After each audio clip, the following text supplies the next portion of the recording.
Están bienvenidos a TV Perú Mundo, los saludan Paola Pejovés y Farid Cajat. Hemos empezado con imágenes de lo que está sucediendo en la ciudad de Buenos Aires con el terrible temporal, fuertes lluvias que han empezado a caer en la capital argentina, pero también está intensa la campaña en Venezuela. El presidente encargado, que es Nicolás Maduro, ha dicho que Hugo Chávez se le apareció en forma de un pajarico, como dicen en su patria, y que le ha dado suerte, ¿no?, para esta campaña, que ya quedan poco menos de 10 días, pero vemos que hay algunas también acusaciones que está haciendo Nicolás Maduro, ya que también ha pedido a los militares estar alertas ante planes de la derecha venezolana. ¿Cómo está, Farid? ¿Cómo ves la campaña? Bueno, por un lado todavía estoy tratando de procesar las implicaciones freudianas de la aparición de Chávez en forma de pajarito. Y en cuanto a la campaña, parece que es sin guantes, ¿no? Porque el Consejo Nacional Electoral ha dicho que, pese a todos los improperios que se lanzan mutuamente, y la mayoría son de Maduro hacia Capriles, no tiene reglamento que le permita interponer sus buenos oficios para evitar los ataques personales. Entonces parece que van a ser la tónica de la campaña. Muy bien, en las próximas 2 semanas vamos a ver de todo en esta campaña de Venezuela, pero nos vamos a Argentina, ya que un fuerte temporal ha azotado la capital, Buenos Aires, dejando 5 muertos en distintos barrios de la ciudad. Entre los más afectados se encuentran Belgrano, Palermo y Núñez. Buenos Aires sumergida, una ciudad antes dueña cosmopolita de la región, ahora bajo el agua se somete a la inclemencia del clima. Las fuertes lluvias empezadas esta madrugada hasta casi las 6 de la mañana han dejado a gran parte de la ciudad no solo inundada, sino también sin energía eléctrica y con un caos vehicular impresionante.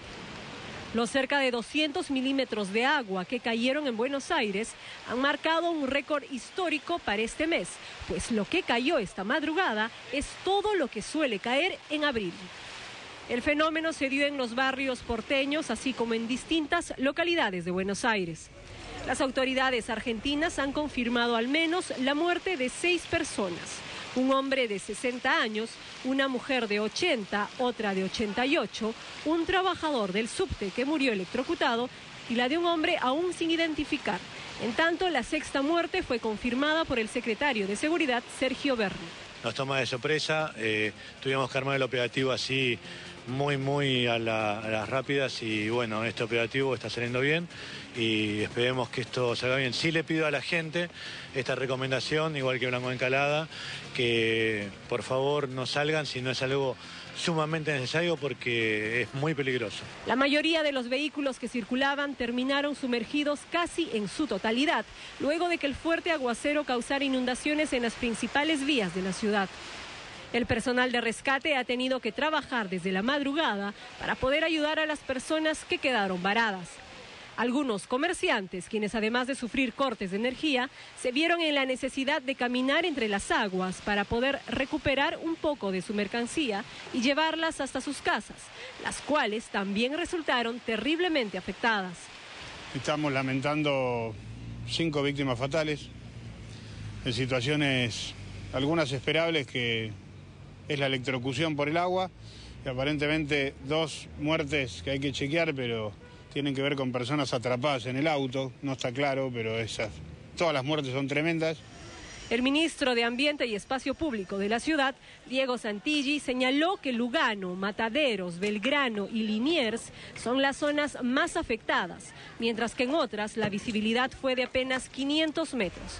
Los meteorólogos del lugar han recalcado que este nefasto temporal encabeza el récord de lluvias de la ciudad en lo que va del año, y se trataría de un valor histórico del que no se tenía registro hacía mucho tiempo. Muy bien, ahora nos vamos a las elecciones en Venezuela. Los 2 principales candidatos en las elecciones presidenciales, y el tema central de la campaña es cómo combatir la inseguridad que vives, que es el mayor problema que aqueja a ese país. En tanto, las encuestas han revelado que la ventaja de Maduro sobre Capriles se ha reducido hasta 8 puntos en la intención de voto.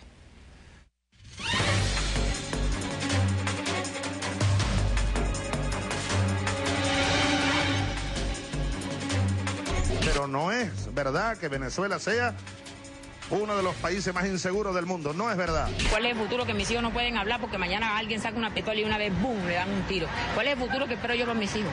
¿Cuál? Díganme ustedes. Tras la muerte del presidente Hugo Chávez, la organización Amnistía Internacional ha resaltado que uno de los principales retos que sigue teniendo Venezuela es reducir los índices de violencia.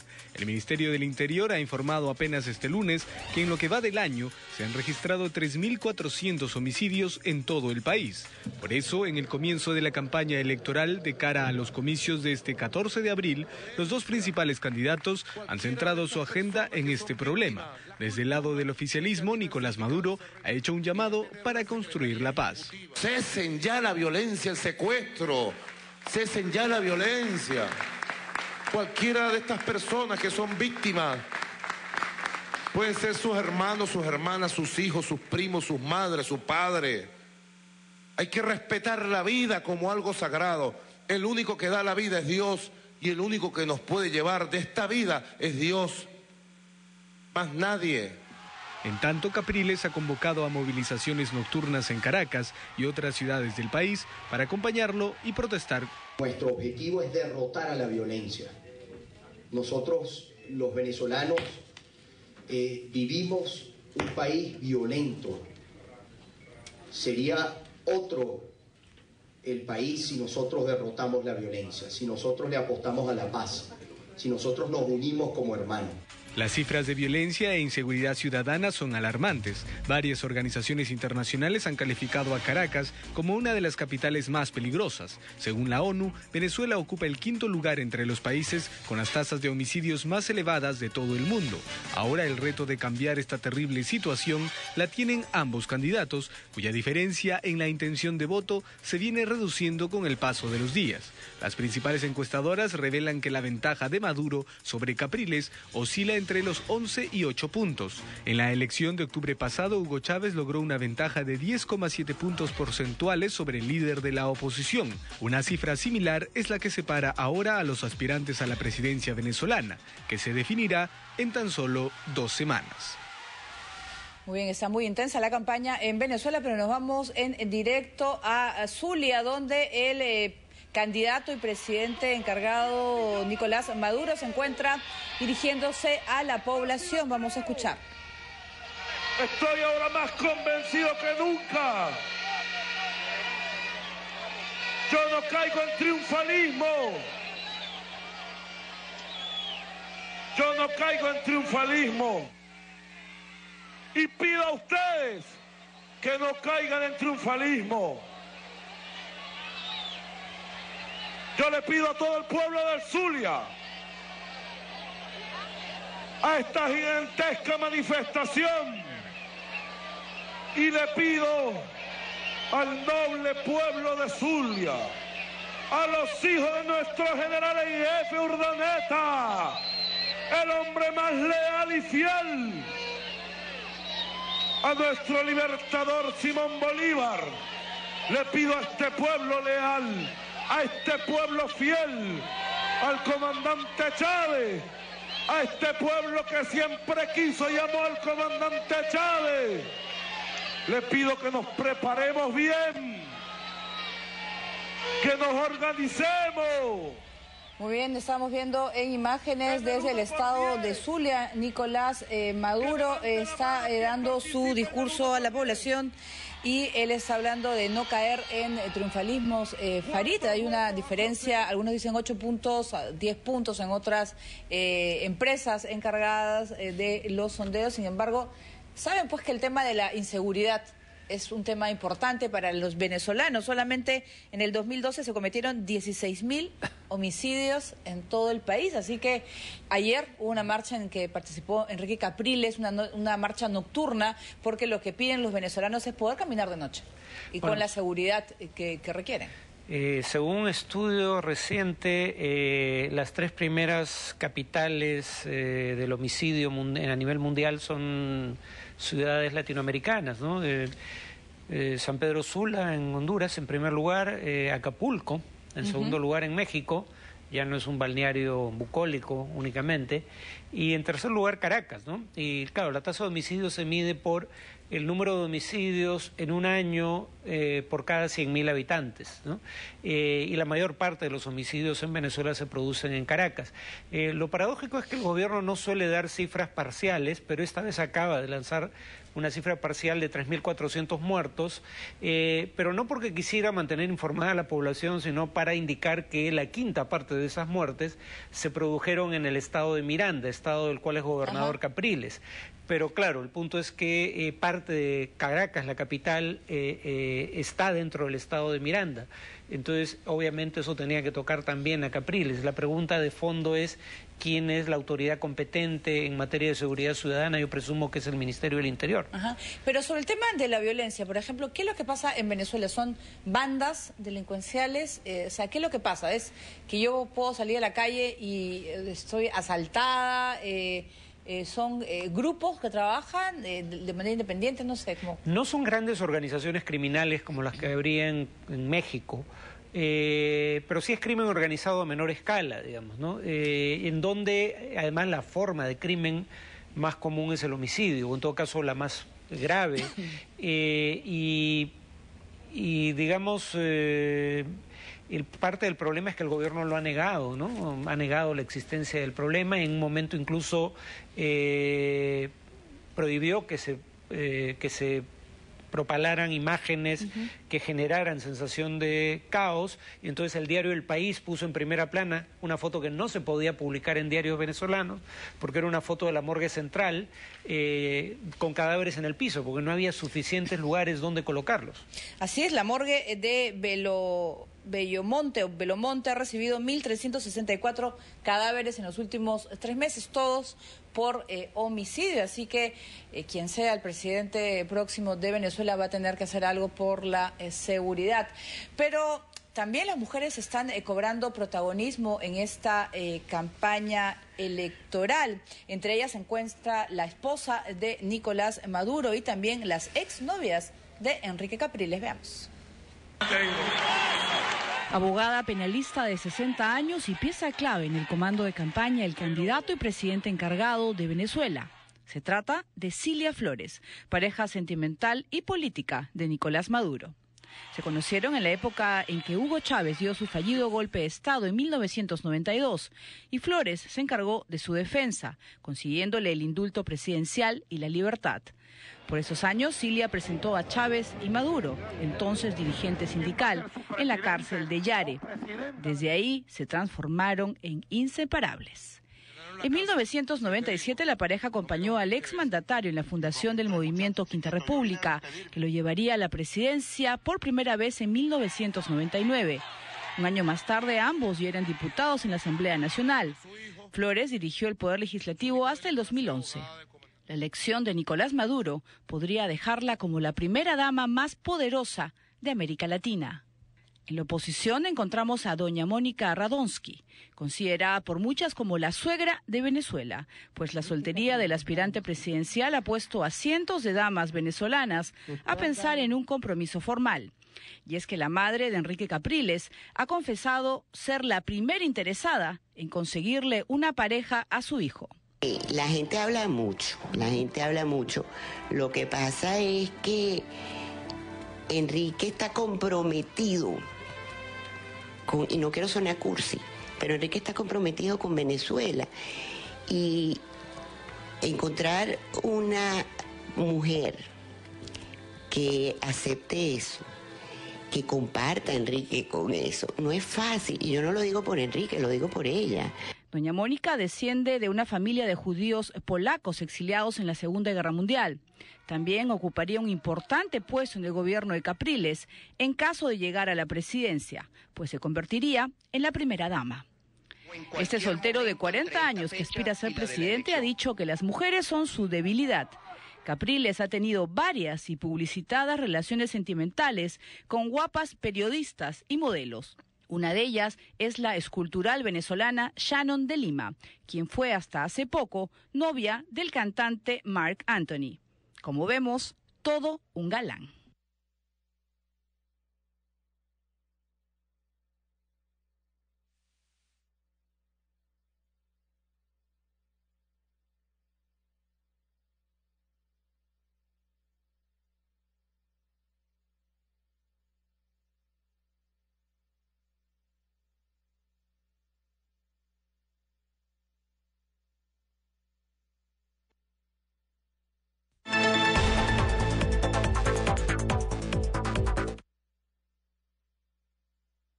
al menos para mí, que yo estudio literatura, leerme libros electrónicos que libros físicos.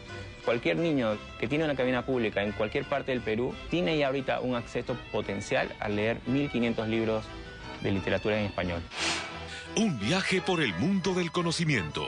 ¿Qué pasaría si nosotros andáramos en una bicicleta a una velocidad cercana a la que tiene la luz? El túnel de la ciencia, exposición interactiva que por primera vez llega al Perú desde Alemania.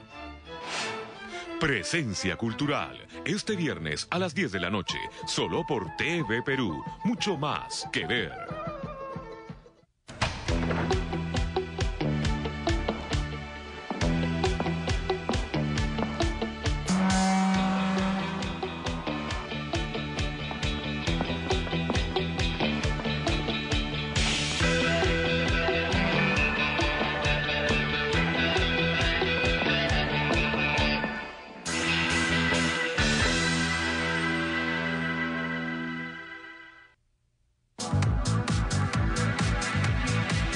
La libertad que nos da Internet, gracias a diversos servicios gratuitos, libres e incluso anónimos, nos deja expuestos a muchos riesgos.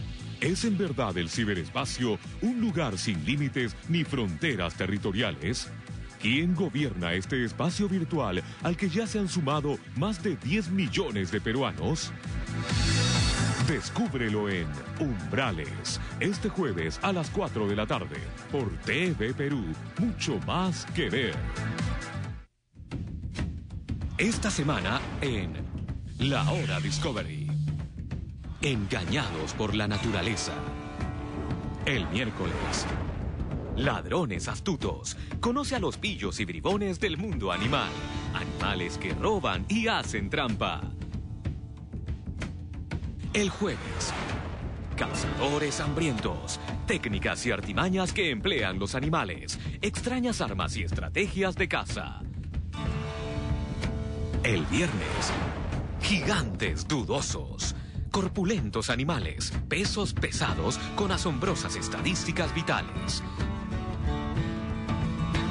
La Hora Discovery, de martes a viernes a las 3 de la tarde, por TV Perú, mucho más que ver.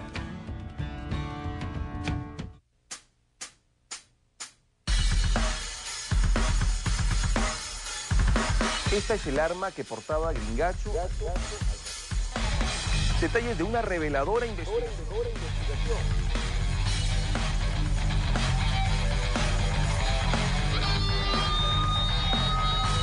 El agudo olfato de agentes de la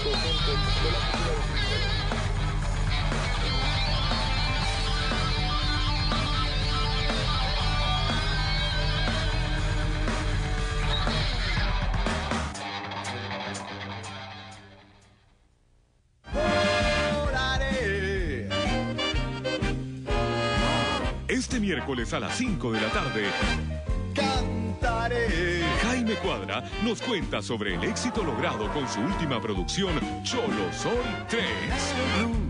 Dipinto di blu, felice di stare lassù. Imagen de la música, la mejor selección de canciones, música para ver, oír y sentir. Este miércoles a las 5 de la tarde por TV Perú, mucho más que ver. Estamos viendo TV Perú Mundo.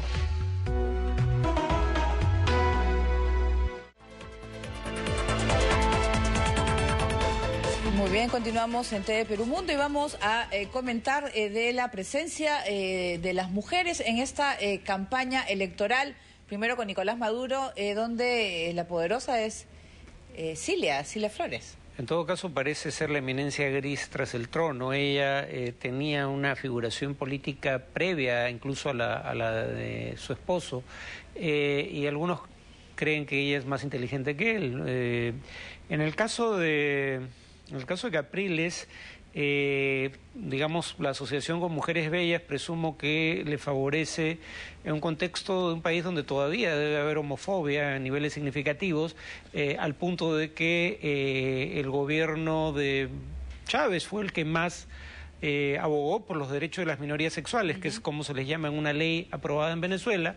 Sin embargo, Maduro lo ha llamado mariconazo y términos por el estilo. Ajá. Entonces, pese a que el régimen chavista ha sido un defensor de los derechos de los homosexuales, sin embargo, para fines electorales no han tenido ningún reparo en utilizar calificativos de ese calibre para descalificar, valga la redundancia, al rival político.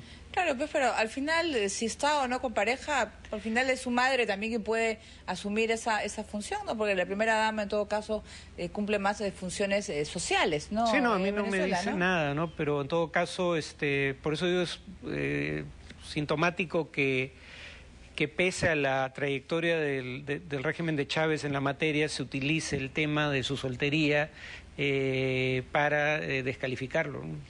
Muy bien, y vamos a ir con Luis Ignacio Lula da Silva, el ex presidente del Brasil, reaparece en un spot pidiendo a los venezolanos que voten por Nicolás Maduro.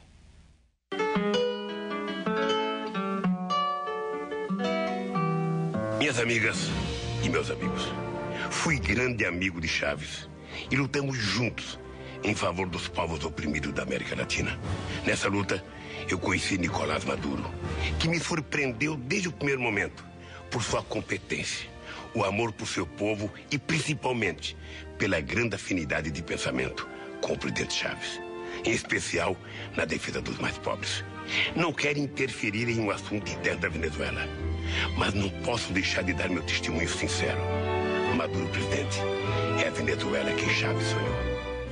Muy bien, es la participación del ex presidente Luis Ignacio Lula da Silva, quien también ha tenido una cercanía, ¿no? Con el presidente Hugo Chávez y está ayudando pues a Nicolás Maduro para reforzar ese voto indeciso, porque es un 11% que está todavía, no sabe por quién votar.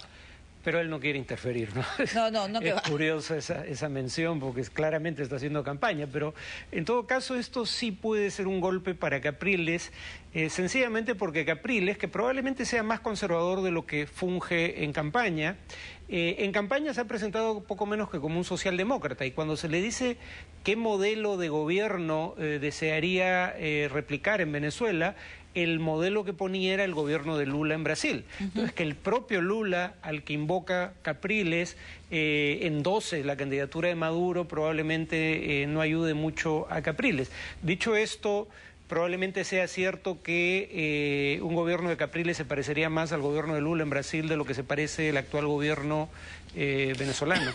Muy bien, ahora vamos a cambiar de tema. En Estados Unidos ya son 130 los reclusos que mantienen una huelga de hambre en la controvertida prisión de Guantánamo. El número de presos que está en huelga de hambre en Guantánamo continúa creciendo. Según uno de los presos, la cifra se ha elevado a 130 de los 166 detenidos que actualmente están encerrados en la base norteamericana. Sin embargo, el Pentágono ha reconocido que solo 39 hombres rechazan cualquier tipo de alimento y que de estos 11 están siendo alimentados a la fuerza. La huelga comenzó el pasado 6 de febrero en forma de protesta por las duras condiciones disciplinarias a los que son sometidos, como ya han denunciado anteriormente. Ellos me dispararon con agua después de que viera algunas cosas. Vi matar a alguna gente delante de mí. Algunos de ellos fueron golpeados en la cabeza las suficientes veces para morir. Otro estaba colgado de una cadena hasta que falleció. Han asegurado que otra de las causas es que los ejemplares del Corán que utilizan los prisioneros fueron revisados de manera inadecuada por parte de los guardias, algo que ellos perciben como una profanación religiosa. Para el Pentágono, esta es una actitud que demuestra su frustración por el fracaso del cierre del centro. Se ha asegurado que uno de los prisioneros pesa ya unos 38 kilos, otro 48 y un tercero apenas alcanza los 53.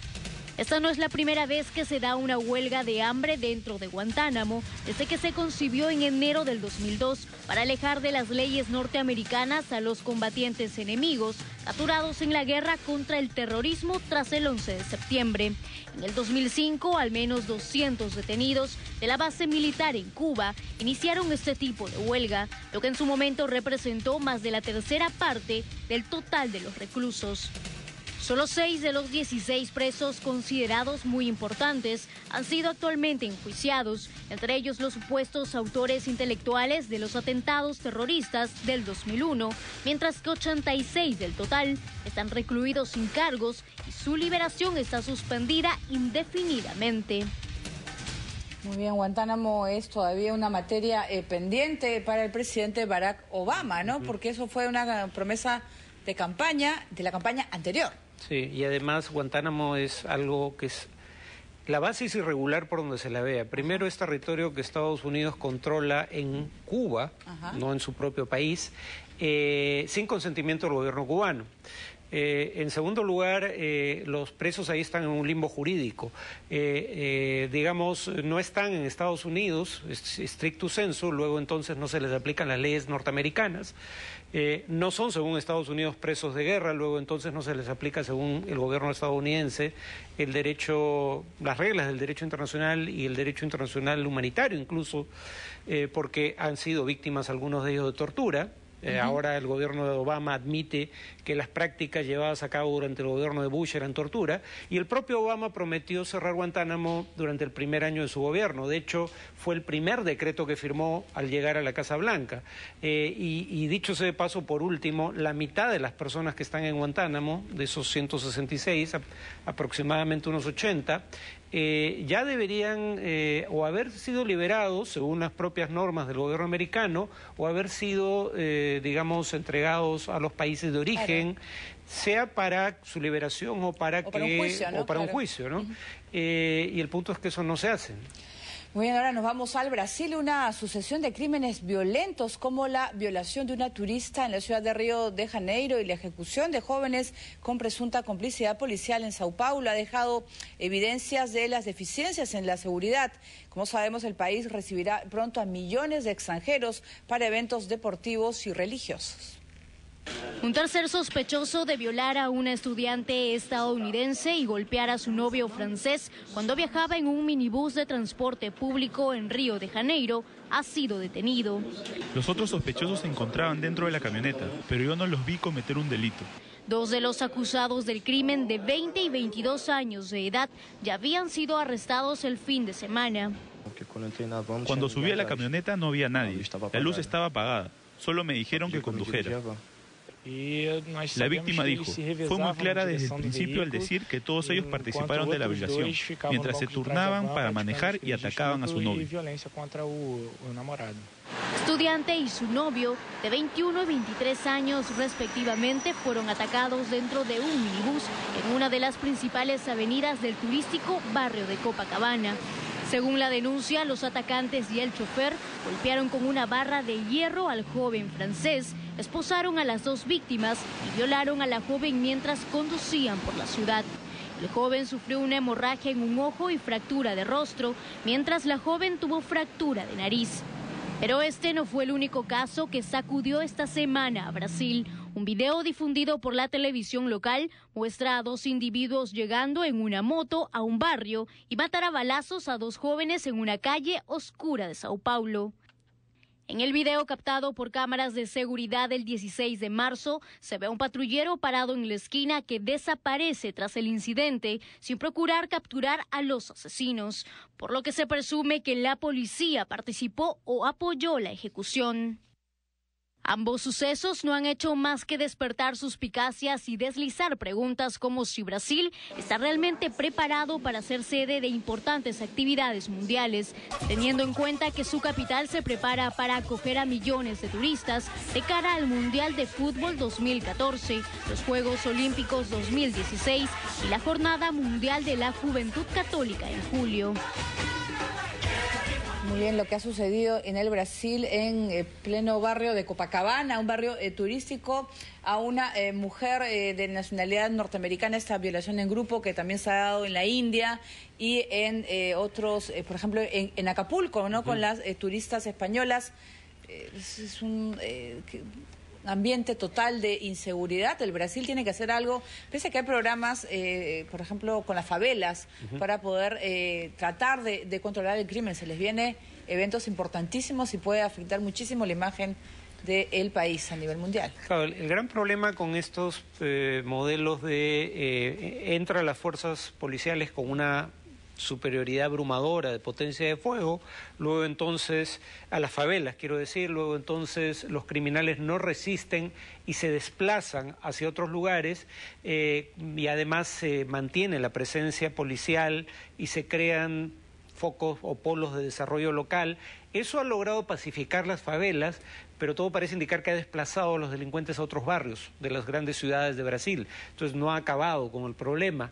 Y es más dramático que el ataque a la pareja de turistas, es el constatar que prácticas que vienen de la época de la dictadura militar, donde había escuadrones de la muerte dentro de las fuerzas de seguridad que realizaban ese tipo de acciones, si bien eso ha caído dramáticamente en incidencia, es mucho menos común que en el pasado, sigue existiendo, porque aquí no hubo ningún intento de asalto. Las personas son asesinadas y sencillamente se dan a la fuga a vista y paciencia de un patrullero, lo cual sugiere complicidad de la policía. Muy bien, nosotros vamos a hacer una pausa, vamos a regresar con lo que sucede en Corea del Norte. Anuncian la reactivación de sus reactores nucleares. También vamos a regresar con el nuevo proyecto que se construirá sobre el terreno de las Torres Gemelas en Nueva York. Volvemos.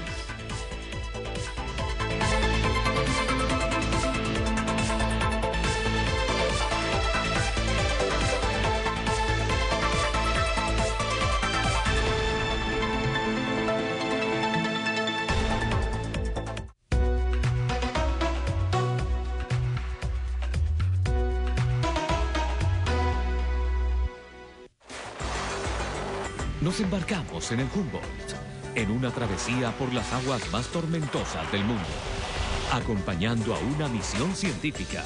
El último rincón del mundo en ser descubierto. Hacia el continente blanco, un lugar extremo, fascinante y misterioso. Más o menos nos dice que son velocidades de viento de unos 30 nudos. Descubre con nosotros todos los enigmas que alberga el continente antártico. Por primera vez, vamos más allá de nuestras fronteras. Todo aquí está congelado. Muy pronto, reportaje al Perú en la Antártida. Por TV Perú, mucho más que ver.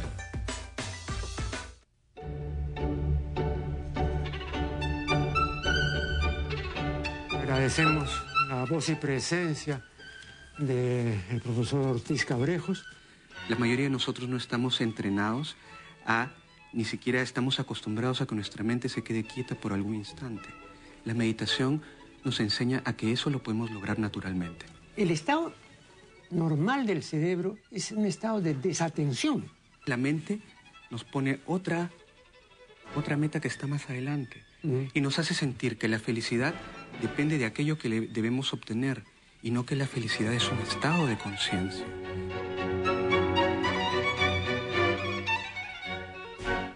Economía es mucho más que ahorrar o saber gastar. Es una actividad que, aunque no parezca, está siempre presente en nuestras vidas. Y para entender mejor cada uno de sus procesos, es que ampliamos el horario de Punto Económico. Punto Económico, ahora, de lunes a viernes, a las 7 de la noche. Más tiempo para comentar, analizar e intercambiar puntos de vista.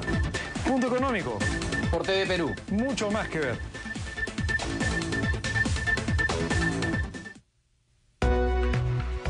Estamos viendo TV Perú Mundo.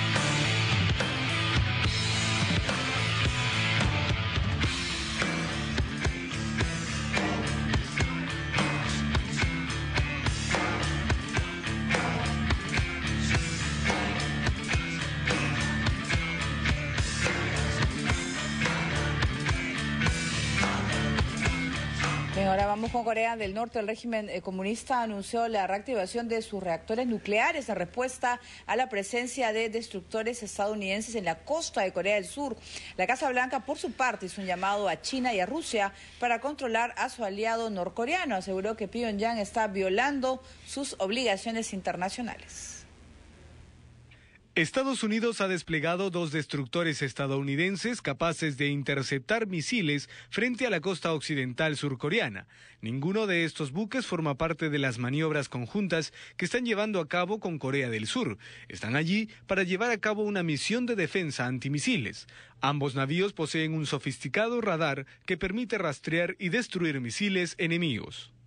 El Yuda Boles de Kachur y el Yuda Boles Maken ha llegado a posiciones predeterminadas en el Pacífico Occidental, donde estarán en condiciones de responder a las amenazas de misiles contra nuestros aliados o nuestros territorios. Estas acciones han recibido una respuesta inmediata de Corea del Norte. Pyongyang ha asegurado que va a volver a poner en marcha todas sus instalaciones nucleares, incluido el reactor de la central de Yongbyon, que fue cerrado en el año 2007. Su clausura fue a cambio de ayuda en el marco de las negociaciones internacionales para el desmantelamiento de su programa de armamento nuclear. También destruyó la torre de refrigeración. Ese reactor era la única fuente de plutonio del programa de armas atómicas, aunque se estima que el régimen comunista posee 24 a 42 kilogramos de este elemento, suficientes para fabricar de 4 a 8 bombas similares a la utilizada por Estados Unidos en Nagasaki durante la Segunda Guerra Mundial. Las bombas nucleares pueden ser fabricadas con plutonio o con uranio muy enriquecido. Nuestra fuerza nuclear es un elemento disuasorio, guerra fiable y una garantía para proteger nuestra soberanía.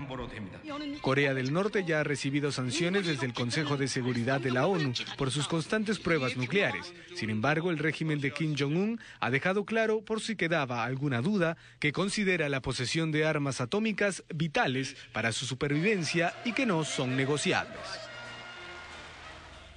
Muy bien, existe la preocupación de lo que esté sucediendo en la península coreana. Sin embargo, muchos que creen que Corea del Norte no va a llegar más allá de simples amenazas. Sí, sin embargo, lo que hemos visto ya es en sí mismo preocupante, ¿no? O sea, en el contexto de amenazas dantescas, el hecho de que estén reactivando su programa para producir armas atómicas casi ha pasado desapercibido, y eso ya es una violación de, ya no digamos de normas aprobadas por el Consejo de Seguridad de la ONU sin el consentimiento de Corea del Norte, sino de obligaciones que contrajo, digamos, de motu propio el régimen norcoreano. En primer lugar, es el único régimen que tras haber firmado el Tratado de No Proliferación Nuclear lo incumplió y adquirió armas atómicas, cosa que bajo ese tratado no podía hacer. Se retiró el 2003 y al poco tiempo hizo su primera detonación, y cuando se retiró también las cámaras que la Agencia Internacional de Energía Atómica había puesto en sus reactores. Ese reactor que se va a reactivar, el principal, o ese centro de reactores que se van a reactivar ahora, Corea del Norte se comprometió a través de un acuerdo del llamado 4+2, que eran básicamente Japón, Rusia, China y Estados Unidos de un lado y del otro lado las dos Coreas, se comprometió a desmantelarlos por completo y no cumplió, y ahora los reactiva violando las resoluciones del Consejo de Seguridad. Para Ban Ki-moon, secretario de las Naciones Unidas, la crisis ha ido ya muy lejos. ¿Qué se puede hacer? ¿Qué puede hacer la ONU? Estados Unidos ha enviado a sus naves, ¿no? Entonces, ¿qué puede pasar? ¿Quién le pone el cascabel al gato cuando el gato tiene armas nucleares, ¿no? O sea, ese es el gran problema en este caso. No va a haber un ataque, pero podrían haber más sanciones. Parte del problema es que países como China no las aplican de manera estricta, pero en todo caso el principal y único aliado de Corea del Norte en este mundo, el régimen chino, vote en favor de sanciones contra su propio aliado ya es sintomático. Y el tema es que es un régimen al que no le preocupa el hecho de que parte de su población muera de hambre periódicamente por malas cosechas. Probablemente tampoco le preocupe el efecto que las sanciones tengan sobre su población. Entonces, ¿cómo fuerzas ese gobierno a cambiar? Nadie tiene la fórmula. Muy bien, y a propósito del tema, en Colombia, los únicos veteranos latinoamericanos que pelearon en la guerra de Corea en los 50 se han reunido para analizar la tensa situación que se vive en la península del continente asiático. Vamos a ver sus testimonios. Colombia fue el único país de América Latina que luchó junto a Corea del Sur en la guerra que los enfrentó con el lado norte a mediados del siglo XX. El 1 de noviembre de 1950, un estimado de 5.000 soldados fueron enviados desde el puerto de Cartagena a Corea y se estima que 200 de ellos murieron en el combate y 500 quedaron heridos. Por eso, en medio de la creciente tensión entre las dos Coreas, los veteranos colombianos de aquella guerra han estado manteniendo una estrecha vigilancia sobre los acontecimientos en esa península del continente asiático y el peligro de un ataque nuclear. Ya no sería una guerra, digamos, terrestre de posiciones, sino ya sería una cuestión nuclear, ¿no?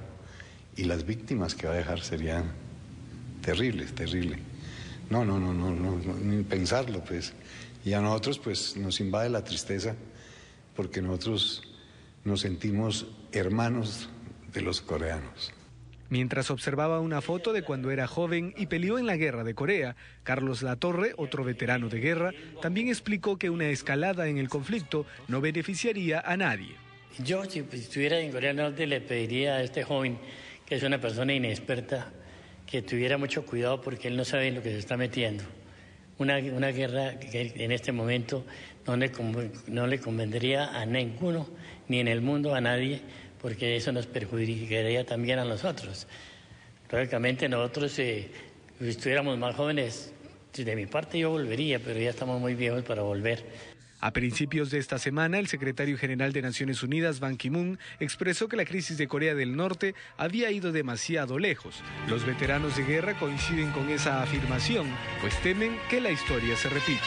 Piensen con la cabeza y no con el corazón, y que piensen en los dos pueblos, especialmente Corea del Norte y Corea del Sur, que son los que van a sufrir las consecuencias de un enfrentamiento bélico como es el que se está gestando, que Dios quiera que no suceda jamás. Las dos Coreas han estado técnicamente en estado de guerra desde que una tregua puso fin al conflicto en el año 1953. Sin embargo, nunca hubo un tratado de paz y ahora la más grande amenaza es un ataque con armas nucleares desde Corea del Norte hacia el sur. Muy bien, y en la ciudad de Nueva York, la Asamblea General de la ONU aprobó el primer tratado sobre el comercio internacional de armas convencionales. Esta resolución fue aprobada por 154 votos a favor, 3 en contra y 23 abstenciones. Los 3 países que votaron en contra han sido Siria, Corea del Norte e Irán, los mismos que la semana pasada impidieron a última hora que el nuevo tratado fuera adoptado por consenso.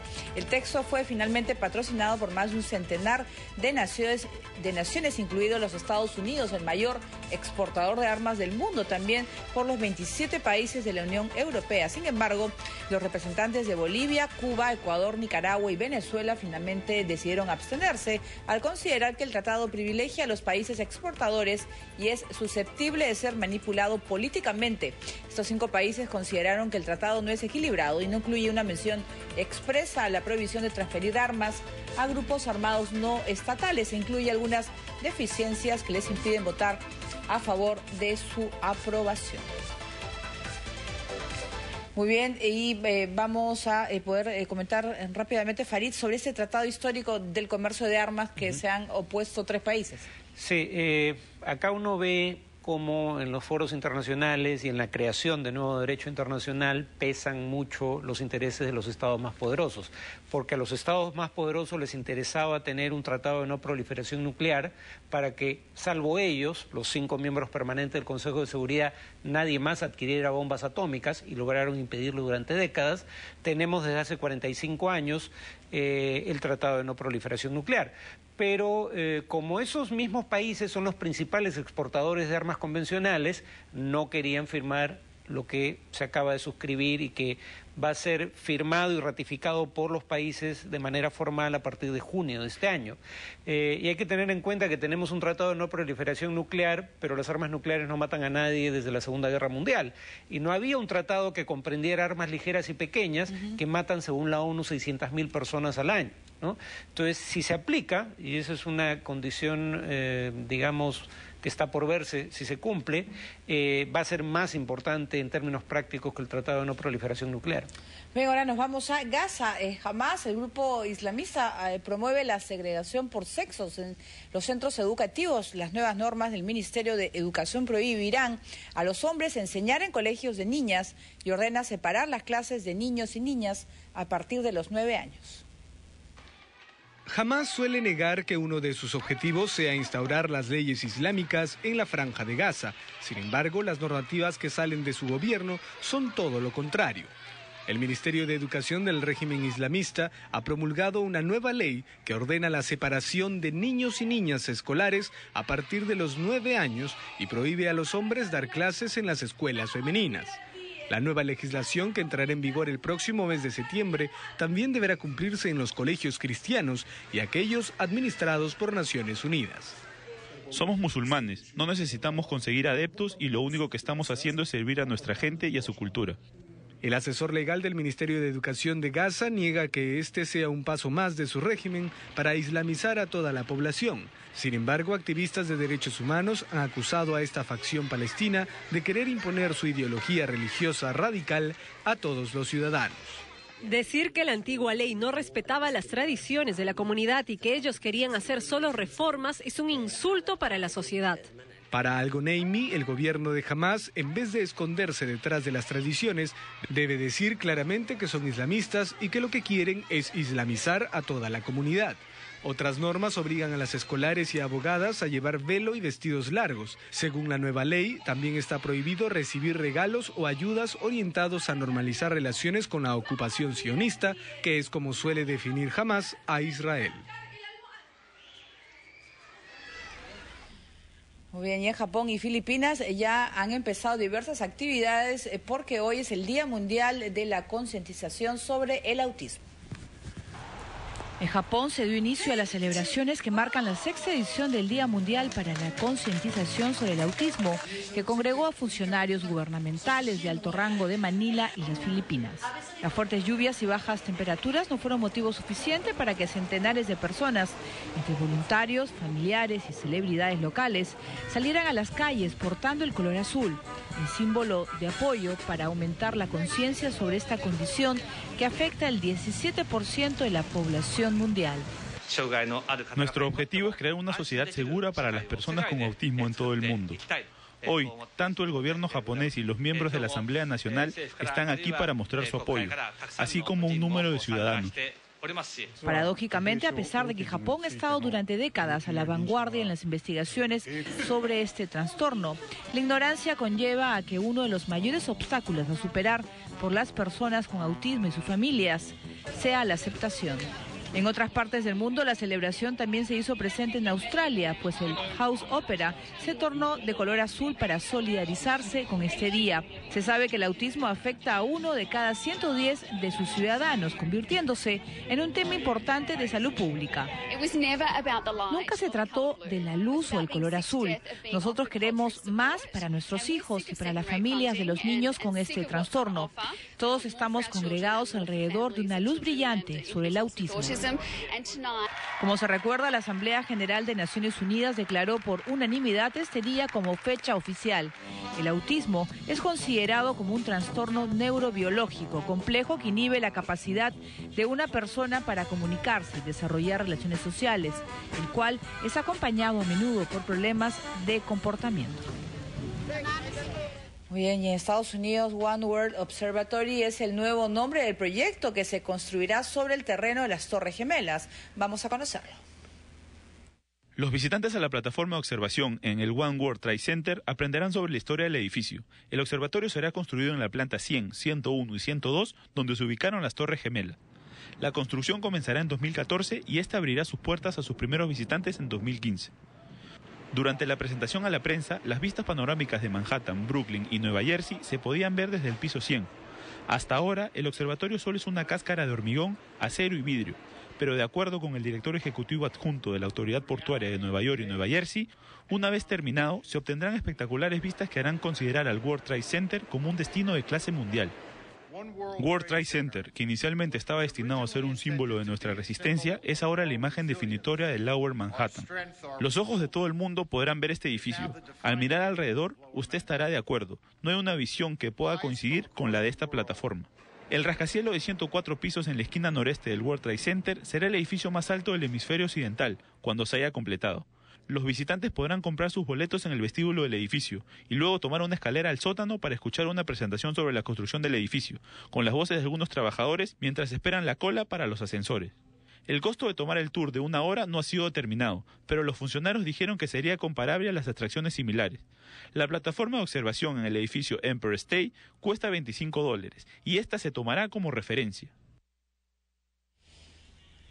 Muy bien, ahora nos vamos a China. Se han presentado nuevos casos de gripe aviar. La situación ha puesto en alerta a la Organización Mundial de la Salud. Hong Kong ha confirmado 4 nuevos casos de personas contagiadas por una cepa de la gripe aviar, hasta ahora desconocido en el ser humano. La enfermedad ya ha matado a 2 personas, elevando el número total de casos conocidos a 7. La Organización Mundial de la Salud había advertido que no había evidencia de que la cepa H7N9 pudiera transmitirse entre las personas, pero que estaban investigando el brote. A partir de la información de la Organización Mundial de la Salud, nos dimos cuenta que estamos frente al virus de la gripe aviar. Obviamente, ha sido sometido a una especie de mutación, de modo que ahora puede infectar a los seres humanos. Los 4 nuevos pacientes en la provincia oriental china de Jiangsu se encuentran en estado crítico y han recibido tratamiento de emergencia. Hong Kong vio el primer caso en el mundo de la gripe aviar H5N1 en 1997. El brote, que mató a 6 personas, fue contenido después de que las autoridades sacrificaron alrededor de 1,5 millones de pollos. Se considera que la cepa H7N9, nombrada así por la combinación de proteínas en su superficie, no se transmitía fácilmente a los seres humanos, a diferencia de la cepa más virulenta, H5N1, que comenzó a hacer estragos en las aves de corral en Asia en 2003 y que desde entonces ha provocado la muerte de 360 personas en todo el mundo. Aún así, China ya ha tomado medidas de emergencia en todos los hospitales para prevenir nuevos contagios y que el virus se propague hasta llegar a una pandemia. Muy bien, ahora nos vamos a Madagascar. Una severa plaga de langostas ha devastado miles de hectáreas de cosechas. Madagascar viene sufriendo de una severa plaga de langostas que está amenazando la producción de sus cosechas, sobre todo de arroz, y poniendo en riesgo la seguridad alimentaria de la mitad de la población del país africano, habitado por 22 millones de personas. Según las cifras de la Organización de Naciones Unidas para la Agricultura, se tendrían que emplear por lo menos $22 millones para combatir desde el aire esta plaga y 19 millones más para desarrollar una estrategia de 3 años. Si no se tomaran medidas, 2/3 del territorio podrían verse afectados para septiembre de este año. En diciembre, el gobierno de Madagascar se vio obligado a solicitar ayuda técnica y financiera a la FAO. Alrededor de 2/3 partes del territorio de la isla africana se encuentra en la actualidad infestada de saltamontes y otros voraces insectos. Por su parte, Naciones Unidas advirtió que el 60% de personas del país, ubicado en el Océano Índico, se verá afectado. Las plagas de langostas como estas destruyen cosechas y causan daños enormes en la agricultura, la miseria humana y la hambruna entre sus pobladores. Se encuentran en muchas partes del mundo, pero son más destructivas en las tierras de agricultura de algunas regiones de África. Se dice que una langosta puede comer cada día el equivalente a su peso en plantas, por lo que una plaga de este tamaño podría comer 192 millones de kilogramos de plantas al día. Bien terrible. En China, donde estudiar se ha convertido en cuestión de riesgo para muchos niños. Los menores tienen que cruzar zonas muy peligrosas debido a la extrema pobreza en la que viven. A pesar de la pobreza en la que viven, estos jóvenes de la provincia de Yunnan, en China, van a sus colegios pasando por varios caminos peligrosos, cerca de acantilados rocosos rodeados por montañas. Los estudiantes recorren un camino largo de trochas, subiendo montañas, haciendo uso de escaleras de madera empinadas, Cruzan riachuelos y acantilados para cubrir la distancia de 35 kilómetros desde su aldea hasta Sangsi, en donde estudian. Cada fin de mes regresan a sus hogares. Los jóvenes afirman que seguirán tomando la misma ruta hasta que sean profesionales y ganen mucho dinero, y así poder ayudar a construir mejores caminos para sus familias y amigos. Ya después... Muy bien, seguimos con China, donde un hombre que estaba bajo los efectos del alcohol paseó por cables de alta tensión y de manera increíble salió ileso. Veamos.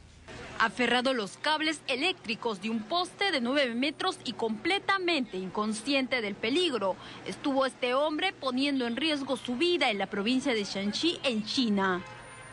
Las personas observaban atónitos cómo el hombre trataba de agarrarse de los cables de alta tensión y ante el peligro que corría llamaron a los bomberos. Uno de los rescatistas subió al poste para persuadirlo, pero este continuó moviéndose hacia el centro para luego caer por fortuna sobre otra capa de cables. Las autoridades informaron que el individuo sufrió lesiones y que les había manifestado que bebía alcohol porque estaba molesto. Muy bien, la verdad que ha estado tan borracho que creo que ni siquiera ha sentido, ¿no? En China todo pasa. Bueno, sentía que el mundo le daba vueltas y entonces se colgó de lo primero que encontró probablemente. Habrá pensado que era un sueño. Muy bien, nosotros nos vamos a despedir con esta nota, pero vamos a dejarles con música. Un día como hoy de 1998 falleció uno de los integrantes del dúo Milli Vanilli, quien resultó ser uno de los fraudes del mundo de la música. ¿A ti te gustaba, Farid, no? Absolutamente no. Pero nosotros vamos a dejarles con el dúo Milli Vanilli. Nos vemos. Well, I sat back and thought about the things we used to do. It really meant a lot to me. You mean a lot to me. I really mean that much to you? Girl,